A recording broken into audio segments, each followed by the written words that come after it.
Hello प्यारे साथियों, कैसे हैं आप सभी लोग। आप सभी का स्वागत है हमारे भर्ती सार के यूट्यूब प्लेटफॉर्म पर। तो जैसा कि आप लोगों को पता है, हमारी हिंदी की बेहतरीन प्रैक्टिस सेट सीरीज चल रही है यूपी पुलिस कांस्टेबल री एग्जाम को टारगेट करते हुए।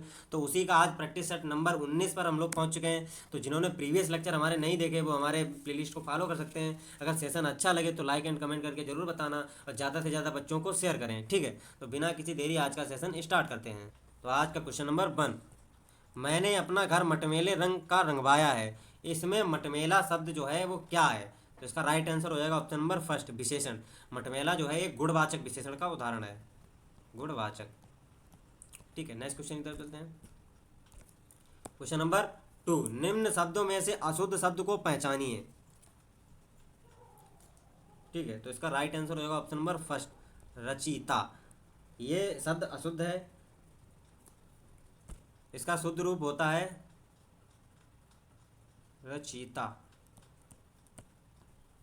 ठीक है, जैसे पूजनी शुद्ध है, आँख शुद्ध है, नरक भी शुद्ध है। नेक्स्ट क्वेश्चन की तरफ चलते हैं हम लोग। क्वेश्चन नंबर 3, पंडित शब्द का स्त्रीलिंग क्या होगा। तो इसका राइट आंसर हो जाएगा ऑप्शन नंबर 1, पंडिताइन। ऑप्शन नंबर फर्स्ट इसका राइट आंसर हो जाएगा। नेक्स्ट क्वेश्चन की तरफ चलते हैं हम लोग। क्वेश्चन नंबर 4, दिए गए विकल्पों में से विभावना अलंकार का उदाहरण पहचानिए। तो इसका राइट आंसर हो जाएगा ऑप्शन नंबर 4, बिनु पद चले सुने बिनु काना। ये एक विभावना अलंकार का उदाहरण है। नेक्स्ट क्वेश्चन की तरफ चलते हैं। क्वेश्चन नंबर 5, निम्नलिखित में से वाक्य शुद्ध कौन सा है। 4 ऑप्शन दिए गए, उसमें से कौन सा शुद्ध वाक्य है। तो इसका राइट आंसर हो जाएगा ऑप्शन नंबर 4, हम कह सकते हैं कि साक्षात्कार के तत्वों के आधार पर प्रस्तुत पाठ इस प्रकार सफल है। इसका राइट आंसर हो जाएगा। नेक्स्ट क्वेश्चन की तरफ चलते हैं हम लोग। क्वेश्चन नंबर 6, शुद्ध वर्तनी का चयन करें।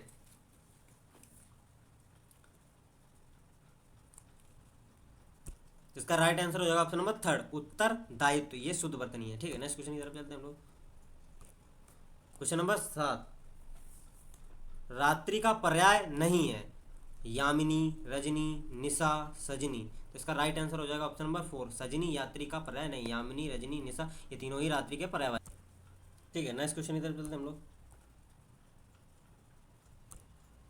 क्वेश्चन नंबर 8, नीचे चार चार शब्दों के दिए गए समूह हैं जिनमें से 3 शब्द पर्यायवाची बाकी भिन्न है। तो बताइए। परलोक, स्वर्गादि, अन्य लोक और अन्य लोक, अन्य आदमी। तो इसका राइट आंसर हो जाएगा ऑप्शन नंबर 4, अन्य आदमी। मतलब परलोक, स्वर्गादि और अन्य लोक, मतलब ये एक स्वर्ग दूसरे लोक की बात की गई है। अन्य आदमी एक नॉर्मल बात हो गई। ठीक है, ये अलग हो जाएगा। नेक्स्ट क्वेश्चन की तरफ चलते हैं हम लोग। क्वेश्चन नंबर 9, विकर्षण का विलोम शब्द क्या होगा। तो इसका राइट आंसर हो जाएगा ऑप्शन नंबर 2, आकर्षण। नेक्स्ट क्वेश्चन की तरफ चलते हैं हम लोग। क्वेश्चन नंबर 10, निम्नलिखित में से 4 विकल्प दिए गए हैं, इसमें से उपयुक्त शुद्ध का शब्द चयन कीजिए। तिमिर, तिमिर का विलोम शब्द क्या होगा। तो इसका राइट आंसर हो जाएगा ऑप्शन नंबर फर्स्ट, प्रकाश। तिमिर का होगा प्रकाश। ठीक है, नेक्स्ट क्वेश्चन की तरफ चलते हैं हम लोग।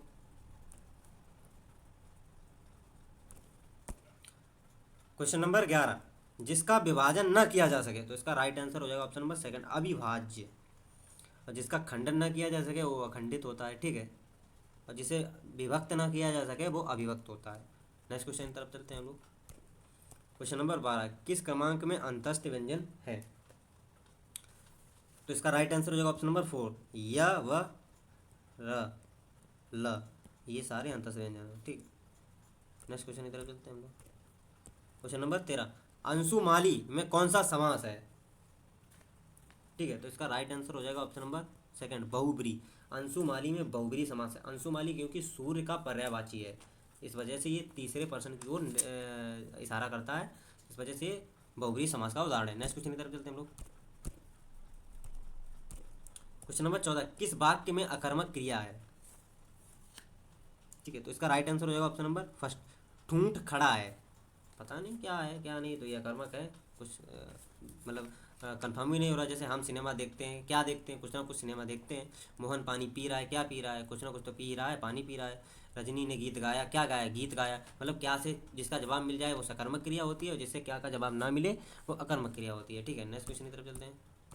क्वेश्चन नंबर 15, किस शब्द में सम उपसर्ग लगा हुआ है। तो इसका राइट आंसर हो जाएगा ऑप्शन नंबर फर्स्ट, संहार। तो इसका विच्छेद होगा सम धन हार। हार एक मूल शब्द है, सम उपसर्ग लगा हुआ है। ठीक है, नेक्स्ट क्वेश्चन की तरफ चलते हैं। क्वेश्चन नंबर 16, यद्यपि में कौन सी समास संधि है? यद्यपि, इसका संधि विच्छेद होगा यदि धन अपि, ठीक है, ये अयादि संधि का यद्यपि, तो इसका राइट आंसर हो जाएगा ये यड़ स्वर संधि का उदाहरण है, option number first. Next question की तरफ चलते हैं हम लोग। क्वेश्चन नंबर 17, अपना हाथ जगन्नाथ लोकोक्ति का सही अर्थ क्या होता है? अपना हाथ जगन्नाथ, तो इसका राइट आंसर हो जाएगा ऑप्शन नंबर थर्ड, अपना काम स्वयं ही संपन्न करना उचित होता है, इसीलिए कहा जाता है अपना हाथ जगन्नाथ। नेक्स्ट क्वेश्चन की तरफ चलते हैं हम लोग। क्वेश्चन नंबर 18, दिए गए विकल्पों में से सही वाक्य चयन करें,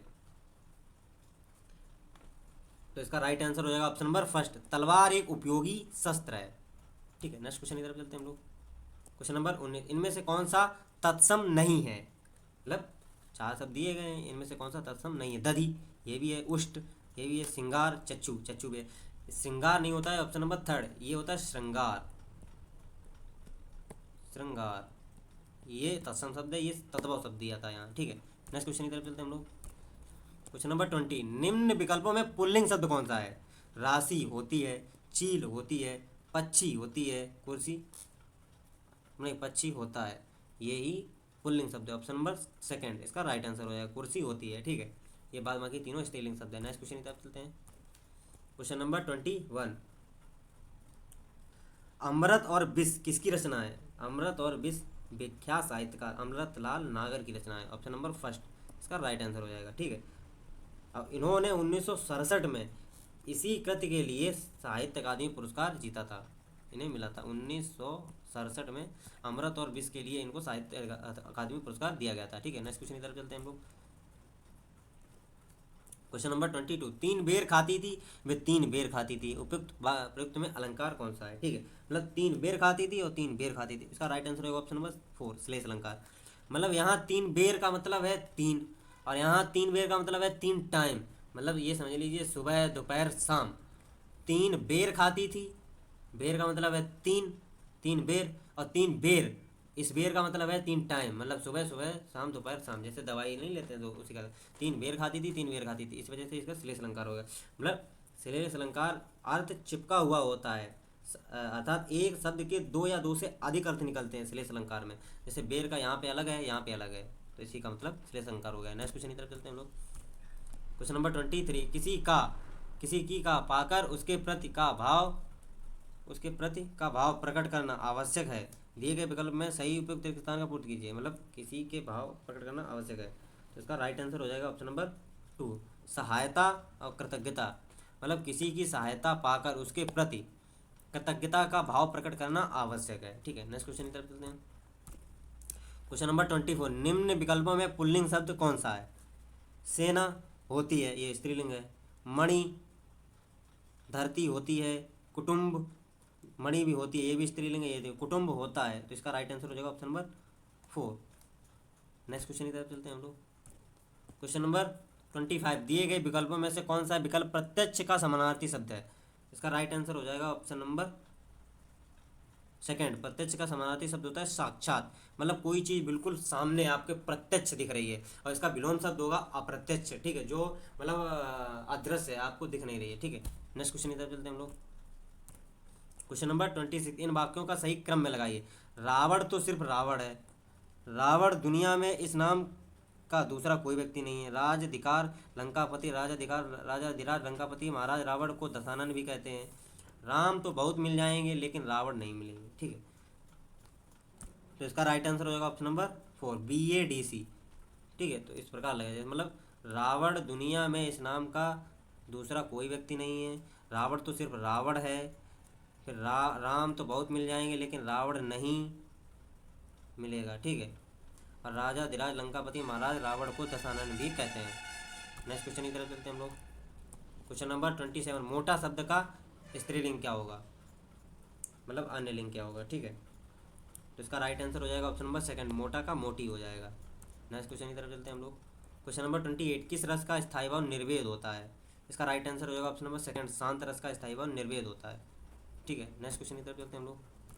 क्वेश्चन नंबर 29, उपमेय पर उपमान का अभेद आरोप होने पर क्या होता है? जहाँ मतलब उपमेय पर उपमान का अभेद हो जाए, वहाँ पर कौन सा होता है? इसका राइट आंसर हो जाएगा ऑप्शन नंबर सेकंड, रूपक अलंकार। ठीक है, नेक्स्ट क्वेश्चन की तरफ चलते हैं हम लोग। क्वेश्चन नंबर 30, जहाँ जाओगे मैं मिलूंगा, मतलब जहाँ जाओगे, यहाँ पे खाली स्थान दिया है तो इसका यहाँ पर क्या मिलेगा? जहाँ जाओगे, ऑप्शन नंबर 1 इसका राइट आंसर हो जाएगा, वहाँ मैं मिलूंगा। ठीक है, नेक्स्ट क्वेश्चन की तरफ चलते हैं हम लोग।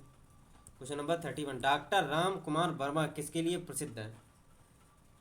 Doctor Ram Kumar Verma option number 4 एकांकी के लिए प्रसिद्ध है। ठीक है, जैसे इन्होंने कौमुदी महोत्सव आदि पर प्रमुख एकांकी रचना की, दीनपना, बादल की मृत्यु और कौमुदी, ठीक है, इनके प्रमुख एकांकी हैं। नेक्स्ट क्वेश्चन की तरफ चलते हैं हम लोग। क्वेश्चन नंबर 32, पुष्प की अभिलाषा कविता के रचनाकार कौन है? पुष्प की अभिलाषा के रचनाकार है ऑप्शन नंबर 3 माखनलाल चतुर्वेदी। पुष्प की अभिलाषा कविता के रचनाकार हैं माखनलाल चतुर्वेदी। ठीक है, तो नेक्स्ट क्वेश्चन की तरफ चलते हैं हम लोग। गद्यांश आ गया, गद्यांश को रीड करते हैं, फिर उसके बाद क्वेश्चन आंसर का देते हैं। चलिए गद्यांश स्टार्ट करते हैं। भाषा का प्रयोग दो रूपों में किया जा सकता है। एक तो सामान्य, ठीक है, जैसे लोक व्यवहार में होता है, तथा दूसरा रचना के लिए, जिसमें प्रायः अलंकृत भाषा का प्रयोग किया जाता है। राष्ट्रीय भावना के अभ्युदय एवं विकास के लिए सामान्य भाषा एक प्रमुख तत्व है।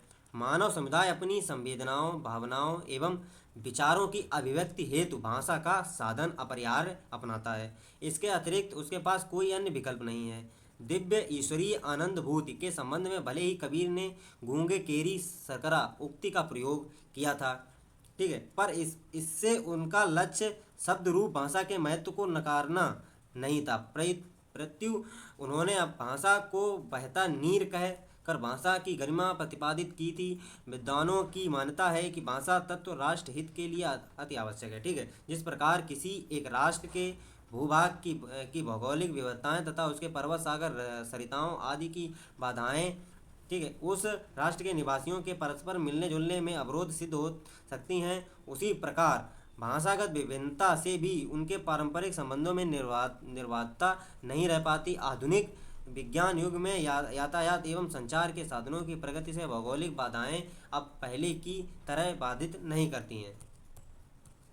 इसी प्रकार यदि राष्ट्र की एक संपर्क भाषा का विकास हो जाए तो पारंपरिक संबंधों के गतिरोध बहुत धीमा तक समाप्त हो सकते हैं। मानव समुदाय को एक जीवित, जागृत एवं जीवंत शरीर की संज्ञा दी जा सकती है। उसका अपना एक निश्चित व्यक्तित्व होता है। भाषा अभिव्यक्ति के माध्यम से इस व्यक्तित्व को साकार करती है। उसके अमूर्त मानसिक वैचारिक स्वरूप को मूर्त एवं बिंबात्मक रूप प्रदान करती है। मनुष्य के विविधता समुदाय, उनकी विविध भावनाएं हैं, विचारधाराएं हैं, संकल्प एवं आदर्श हैं, उन्हें भाषा की ही अभिव्यक्त करने में सक्षम होती है। साहित्य, शास्त्र, संगीत, गीत संगीत आदि में मानव समुदाय अपने आदर्शों, संकल्पनाओं, अवधारणाओं एवं विशिष्टताओं को वाणी देता है। पर क्या भाषा के अभाव में काव्य, साहित्य, संगीत का आदि का अस्तित्व संभव है? वस्तुतः वान राशि एवं भाव राशि का अपार संचित कोश, जिसे साहित्य का अभिमान दिया जाता है, शब्द रूप ही तो है। अतः इस संबंध में वहमत की किंचित गुंजाइश नहीं कि भाषा की एक ऐसा धन है जिसका मनुष्य एक दूसरे के निकट आते हैं,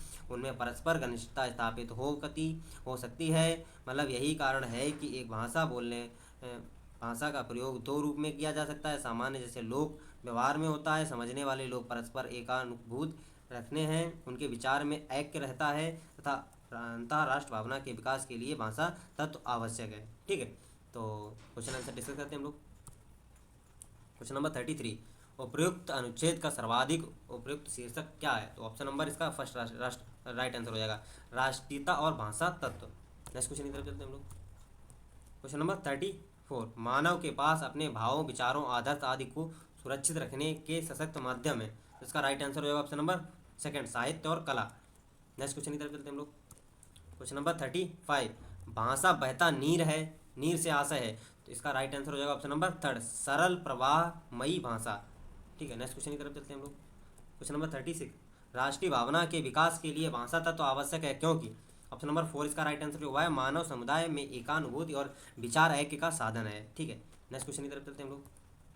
क्वेश्चन नंबर 37, गूंगे केरी शर्करा से कबीर का विपरीत है कि ब्रह्मानंद की अनुभूति है। तो इसका राइट आंसर हो जाएगा ऑप्शन नंबर फर्स्ट, अनिर्वचनीय होती है। ठीक है, तो आज का प्रैक्टिस सेट यहीं पे समाप्त करते हैं। तो जिन लोगों ने प्रीवियस प्रैक्टिस सेट हमारे नहीं देखे हैं वो हमारी प्लेलिस्ट को फॉलो कर सकते हैं। तो ज़्यादा से ज़्यादा अगर वो सब्सक्राइब करें चैनल को। अगर सेशन अच्छा लगा हो तो कमेंट करके ज़रूर बताएं। तो मिलते हैं नेक्स्ट वीडियो में, तब तक जय हिंद जय भारत।